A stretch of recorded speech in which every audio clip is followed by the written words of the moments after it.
If you were to ask me who the best modern day spiritual teacher is, the person who most clearly explains how reality works and how we create our own reality, my answer might surprise you. At the top of my list is Abraham Hicks. And maybe you've heard of Abraham, maybe you haven't. Frankly, some people think it's a little bit weird. It's this woman, Esther Hicks, who channels a collective consciousness known as Abraham. But the material is some of the best on the planet when it comes to law of attraction. So in today's episode, I'm going to break down Abraham Hicks' core concepts, and I'm going to add my own suggestions to show you exactly how to start putting them into practice starting today. So let's get into it. All right, guys, today we're going to get into Abraham Hicks. If you're not familiar, there's this woman, Esther. She must be in her 80s by now. There's all sorts of YouTube videos about her. She gets into a relaxed state on stage and she channels this frequency or collective consciousness known as Abraham. I had the opportunity years ago to actually sit in what they call the hot seat and ask Abe a question through Esther. And the material is unbelievable, but some of the concepts are complex, even though they resonate true. And so I want to break those concepts for you down in today's episode. The first distinction I want to talk about is when Abe talks about getting into the vortex. And so this is one of the central tenets of Abraham. It's the importance of getting into the vortex. And the vortex is this energetic space where everything that you want already exists. And it's where something called your inner being resides. And she says that every time you experience a problem in your life or you get clear on what it is that you want, you launch this thing called a rocket of desire that activates everything that you want in the vortex. And the key to actually manifesting it into your life is to align yourself with the vortex or with your inner being. So that is a mouthful. I'm going to break it down for you. When I look at other great spiritual teachers, I think a great analogy is what Neville Goddard talks about with the fourth dimension, right? The fourth dimension is the vortex. And so what Neville talks about is this idea that we live in a third dimensional reality. It's a very material reality, and we are able to translate vibration or energy into a physical experience. Because really, that's what your five senses do. You know, your eyes, your nose, your mouth, your sense of touch, your hearing. You're translating energy or vibration into something that's very, very physical. And so we as human beings get to have a physical experience. But really, it's all energy. Like, you remember that scene from The Matrix with all the zeros and ones? That's really what the material world is. Like, if you look at the quantum model, the physical world is really not that physical at all. And so everything is energy, and we experience a subset of that energy as our third dimensional reality. That's the material reality, the reality that matters because it exists for us. But what Neville says is, hey, there's almost like this other invisible field, like another dimension that exists simultaneous to our third dimensional reality. It's as if we're swimming in this soup that we can't see because it's not detectable, but it has everything that we could ever possibly dream of. And in this field called the fourth dimension, which again sort of runs parallel and simultaneous to this dimension that you and I are sharing right here, all ideas, all of creation already exists in this fourth dimensional field. So an example would be something like, an inventor who discovers something, like let's say Thomas Edison and the light bulb, although I know I just opened myself up to all kinds of comments of people going, well, Thomas Edison didn't really discover the light bulb. Okay, I get it. But just using that as an example, the idea is the idea for the light bulb has always existed in the fourth dimension. And an inventor like Thomas Edison, through his desires and who he became, he aligned himself with that idea. So the idea translated itself through Thomas Edison, and voila, we have the light bulb in our third dimensional reality. So Neville says there's this fourth dimension. Abraham calls it the vortex and says, all of creation already exists there. And the key to actually materializing what you want, to get it out of the vortex or the fourth dimension and into your third dimensional reality, is to align yourself with the already having of the thing. If you start thinking as if you have the thing and feeling as if you have the thing, then that will accelerate the materialization of the thing from the fourth dimension to the third dimension. By the way, this fourth dimension concept is not exclusive to Neville Goddard. The Hindus called it the Akasha. There were metaphysicians and New Age teachers that referred to it as the etheric field, right? In Star Wars, it's referred to as the Force, right? It's this invisible thing that's super powerful. So there's two dimensions occurring simultaneously. The third dimension and the fourth dimension, Abraham calls it the vortex.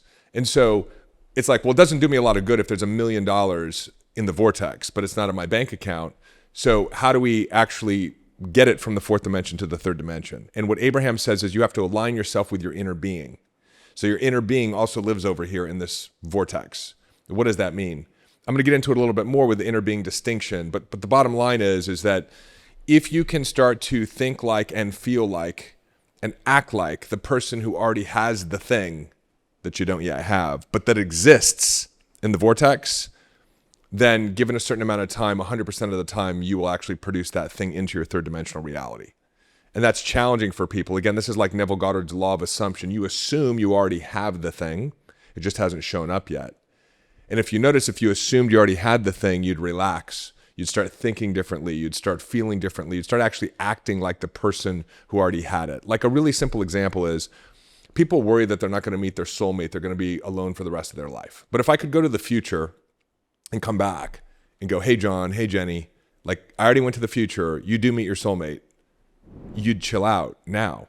You wouldn't be worrying about it, right? Because you're not chilled out, you're stressed, you're overwhelmed, or you're living in some form of resistance because you're concerned that you're never going to meet that person. But if I could go to the future and come back and tell you, then all of a sudden you'd relax. And you'd actually start acting like the person who was in a soulmate relationship because you would be anticipating it. You would be assuming it. And you could use that same example for money. Like if I came from the future and said, hey, listen, you're going to have $1 million in your bank account, 5 years from now. You start acting differently now. And that acting differently is what Abe would call aligning yourself with your inner being, the one who already knows that everything that you want already exists over here in this vortex, right? Distinction number 2. So distinction number 2 is the distinction of the inner being. Remember, Abraham says, hey, over there's this inner being that lives in the vortex. And the key for you having all the things that you want is to align yourself with the inner being. So let's unpack this inner being a little bit more. Abraham describes your inner being as that larger non-physical part of you who remains focused in the vortex. And Abraham also says that when you feel negative emotion, it means that the thought that you are thinking is not in harmony with the perspective of your inner being. And that when you feel good, it means what you're thinking is in alignment with that broader knowing of your inner being. Okay. I like to think of your inner being as your higher self, or my higher self, my wise mind, right? Who knows that life is always working out, that everything is happening as it should be. And as a human being, as the smaller part of me that has incarnated into my body and is having this third dimensional physical material experience, I forget that a lot. But my wise mind knows it, right? Your inner being knows it because it's the larger part of you that remembers the rules of the game. It remembers all the past incarnations and how the system works. It's already been to your future and it knows how that's going to work out because it lives outside of this time-space incarnation. That's the wise mind or the higher self. If you stop for a moment and you scrutinize your own life and you look backwards, you'll see that every time you thought something was a problem, it really wasn't. It ended up leading to something else that was a great thing that you helped create something you cherish in your life right now. It taught you something that you needed to learn in order to be the person who was capable of, more money, more health, more relationships, whatever it is. Like you look backwards, Steve Jobs talked about that, right? You look backwards and you see how the dots connect. But when you're in the middle of a dot, you think that like, this is a problem, I'm not going to get through this, et cetera, et cetera. So every challenge that you ever have, that I've ever had, when we look back, we can actually see that life was working for us. And so what Abe is saying is that in the moment when you're thinking a thought that isn't in alignment with that perspective, the perspective of the inner being or the perspective of the wise mind, it doesn't feel good because it's not in alignment with the perspective of your inner being. How does this work? This is actually really interesting. So everything is vibration and everything has a frequency. And we are very sensitive vibrationally. We are translators of vibration. So when you have a thought, that's actually a vibrational activity in your system, right? There's an electrical activity in your brain, and that's what a thought is. When you feel an emotion, that is an electromagnetic phenomenon in your body where you're feeling the electrical activity. And it comes in a bunch of different frequencies or flavors, which are different emotions, right? Stress, anxiety, overwhelm, excitement, joy, curiosity. You can think of it as like different stations on a radio. Reality is loving, right? This is one of the primary distinctions of the gospel. One of Jesus's main points of his ministry was, my yoke is easy, right? My burden is light. Life is always working for you, right? God is paying individual attention to you. Not only is he orchestrating things for you, but he literally knows the number of hairs on your head, right? It's not only an omnipotent universal relationship, it's a very personal relationship.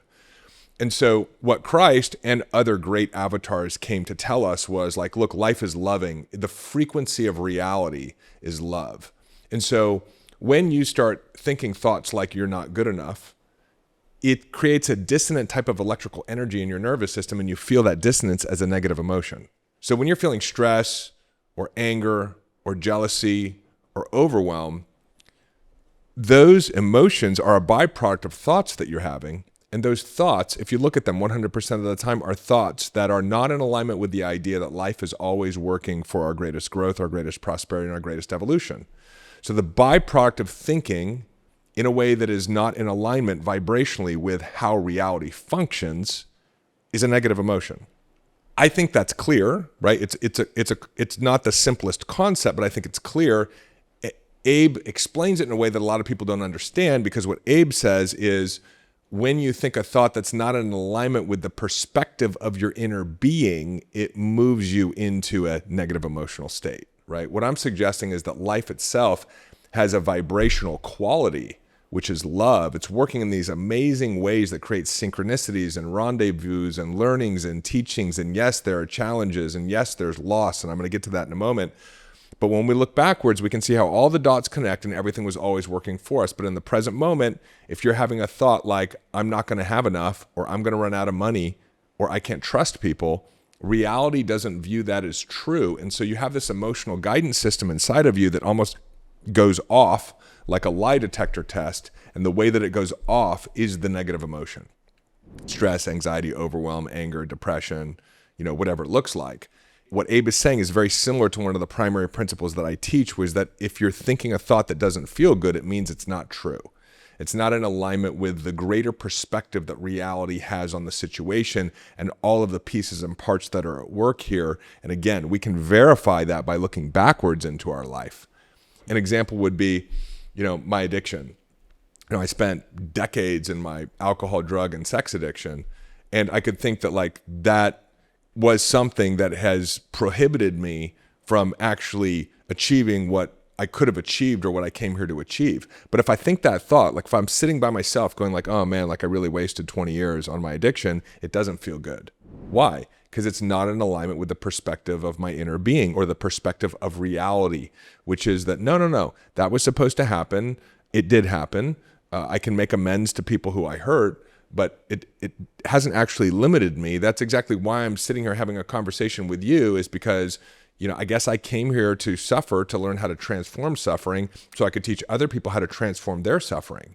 So that thought feels good. It feels more in alignment because it is in alignment with the loving nature of vibration or reality. And it's also in alignment with what Abe would call my inner being. Distinction number 3, everything is always working out for you. And so Abe says, things are always working out for you, even when it doesn't look like they are. And this is really where the first 2 distinctions come together, right? Abe says everything is always working out. But what does that mean? Because it doesn't seem like things are working out a lot of times. Like, hey, I just lost my job. How is that working out?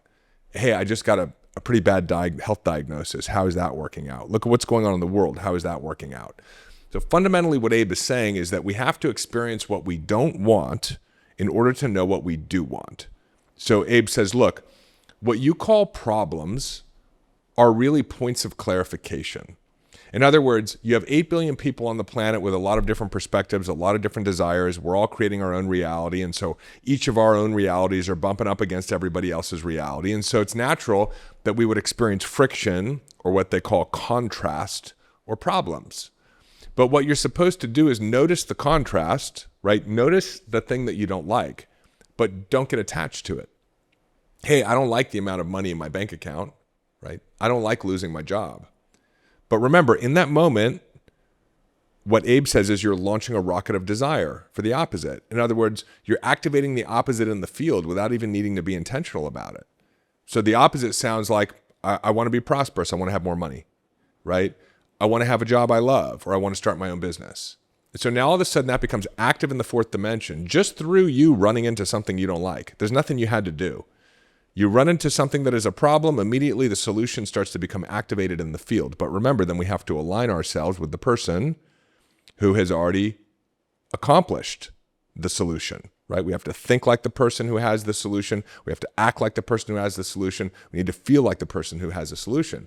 But the problem is that instead of moving our attention or focus towards the solution or what we want, we're naturally addicted to the problem. So we talk about how little money we have in our bank account. We worry about how little money we have in our bank account. We keep all of our attention on how little money we have in our bank account, and your attention is what creates. And so instead of the problem showing up and temporarily and then passing so that the new desire, the solution can emerge, the problem stays because our attention stays fixed on it. Again, that's one of Jesus's most powerful distinctions. He says, when you're struck by your enemy, what are you supposed to do? Do you strike back? No, you turn and you give them the other cheek. And if you actually look at what Jesus is saying, what he's saying is to turn your head. Turning your head is turning your attention in the direction of what you want. So when you're struck by a problem, of course you notice it for a moment, but don't continue to focus on the problem. Turn the cheek and now bring your attention to the solution or the desire that that problem, or as Abe would say, that contrast, has inspired. So again, Abe is saying it's always working out for you because Abe doesn't view problems as problems. Abe views problems as catalysts for continued desire and expansion. You use the problem to springboard into a solution, into an expansion. In fact, Abe says, we don't want to not have problems. You don't want your problems to go away because they are the seeds for the expansion of our desires. And if you didn't experience things that you didn't want, you'd never know what you want next. And so in this sense, everything that happens is working for you. Now, some people would say, yeah, but look at all the atrocities in the world. Like, how is that working out for us? I would say, well, that's contrast at scale. And experiencing atrocities is actually the seed for being a more civilized and humane humanity. So we have a Holocaust so that we can say, hey, we don't ever want to do that again. Let's make sure we create, an understanding that doesn't allow for that to happen again. We see racism or sexism or religious persecution so we can say, hey, what we want is equality and tolerance for all. We see censorship, like a lot of what is going on today, so that we can say, no, we want freedom of speech and freedom of expression. And if you zoom out over centuries, this is how our species has progressed. Problem, solution, contraction, expansion, contrast, expansion, even when it's a problem at scale. And then some people would say, okay, sounds good, but how can life be working out for you in death, right? You got people dying. And Abraham intentionally makes fun of the death process by calling it croaking and saying, look, you came into this life, but you've lived many before and you'll live many after this. So what's the big problem? Of course, that's not to make light of what it is to lose a loved one. But what Abraham is leaning into is this idea that because we don't remember before and because we can't see beyond this life, we take death more seriously than Abe says we actually should. Now, you don't have to agree with that, but at some level it does make sense, right? If this is just one of many incarnations, death is just part of the process, bridging us from one life to the next. So, we shouldn't make that big of a deal out of it. But again, what Abe is saying is that even in the problems, even in the challenges, even in the civilization scale issues, life is working for our greatest service. Now, before I explain the last two distinctions, if you're picking up what I'm laying down and you're someone who is thinking, man, I'd really love to actually master this, to be able to think more in alignment with my desires, to be able to create more intentionally in my business or my relationships or my life, I do want to let you know that I have a live 3-day virtual event coming up in just a couple of weeks. You can check out the link in the show notes, the description for this episode. I'm going to be taking a few hundred people through my most comprehensive training and framework. It's called the Whole Human Framework.